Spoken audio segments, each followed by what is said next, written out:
Welcome back to JB Reviews. I have a 2024 Chevy Silverado 2500 ZR2 and I think Chevy hit a home run here. This is probably one of the best off-roader HDs on the market right now. Priced well too.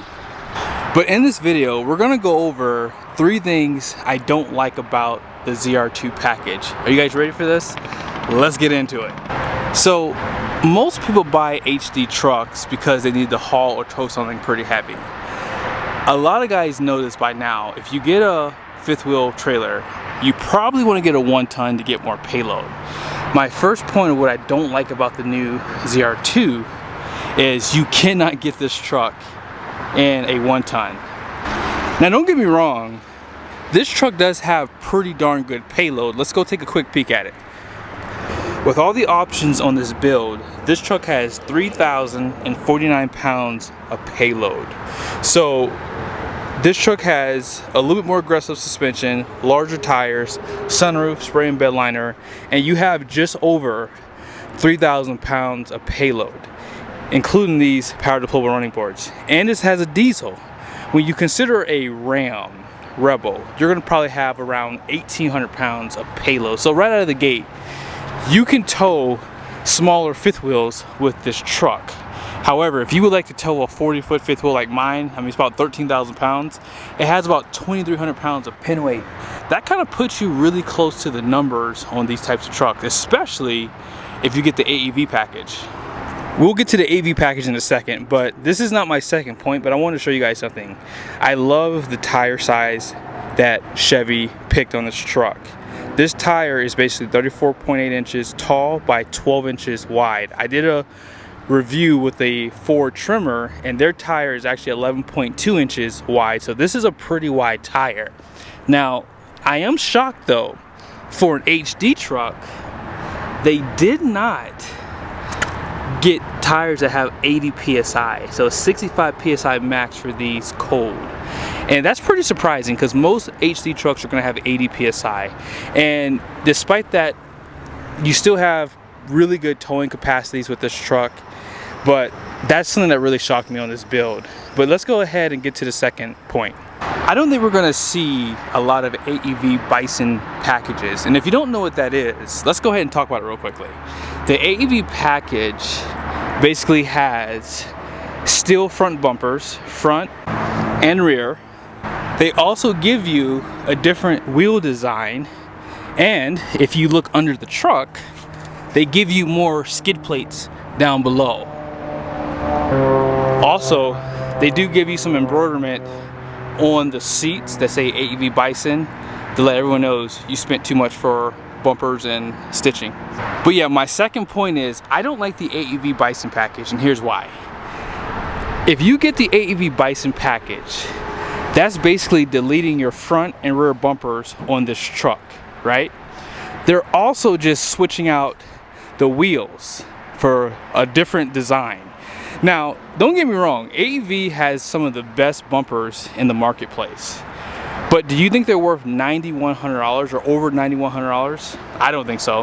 What's even worse, you don't even get a winch with that package. So for $9,100, I think it's a little bit over 9,100 bucks.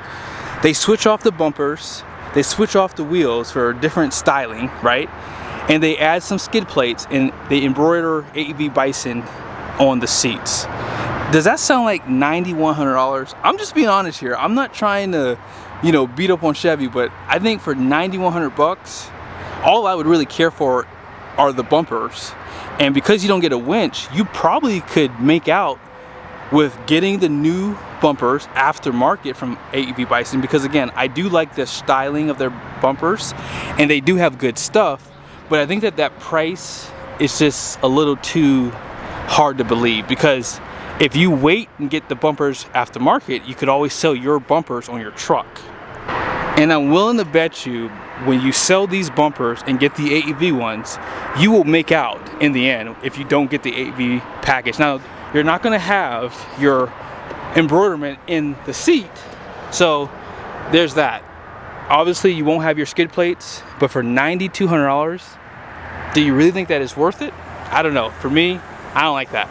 Another negative is if you get the AEV package, That package adds 380 pounds to the truck. Now, if you didn't see it, this truck weighs just at 8,300 pounds, right? So if you add 380 pounds to that, this truck almost weighs as much as a dually with that package. And of course, that's gonna rob you of your payload capacity, so you'll have under 2,700 pounds of payload. So in my opinion, if you're looking to tow a fifth wheel or something like that, you probably want to skip that package right out of the gate. So number one, I wish this truck did come in a 1-ton platform, because that would have given you a higher gross vehicle weight rating, which means it would have given you a higher payload, right? So therefore you could have eaten the bumpers, and obviously if you add a winch, that's going to probably add another 102 pounds to the truck too.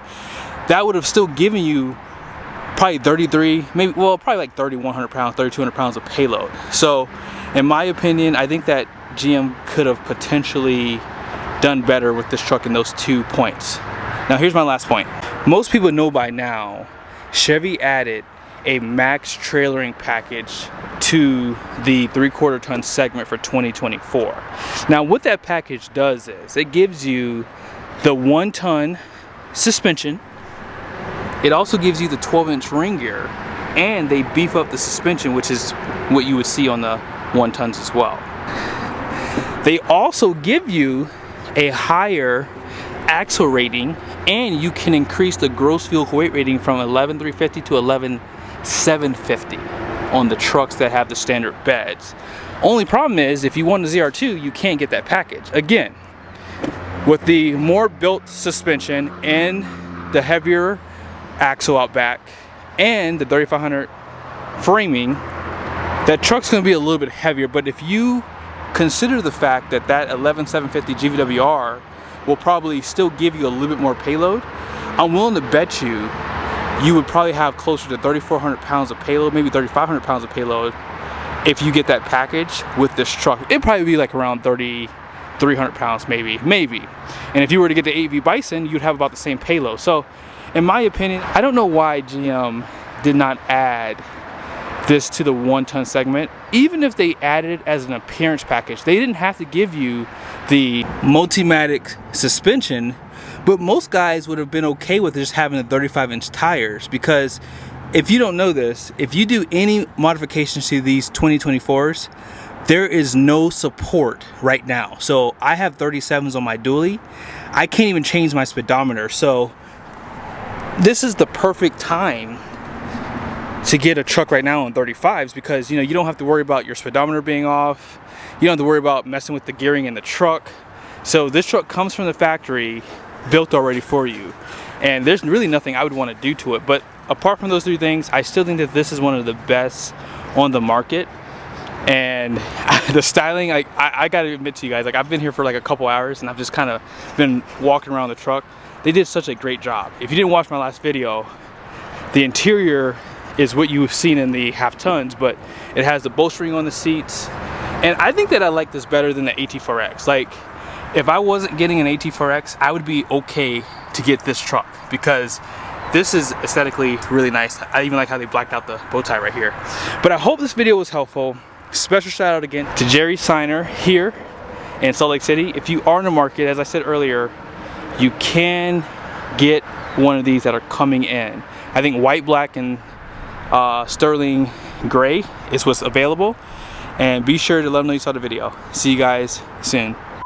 Okay, I'll admit, the AEV Bison package looks really good. And I didn't mention it in the video, but you get a decal on the back, which I probably would take off. Also, the fog lights are a little bit nicer too. Here's a close-up of the wheels, so they say AEV on there. They do give you a blackout on this part of this multi-flex tailgate, which is not a big deal, but it does look pretty nice. You can do the aftermarket.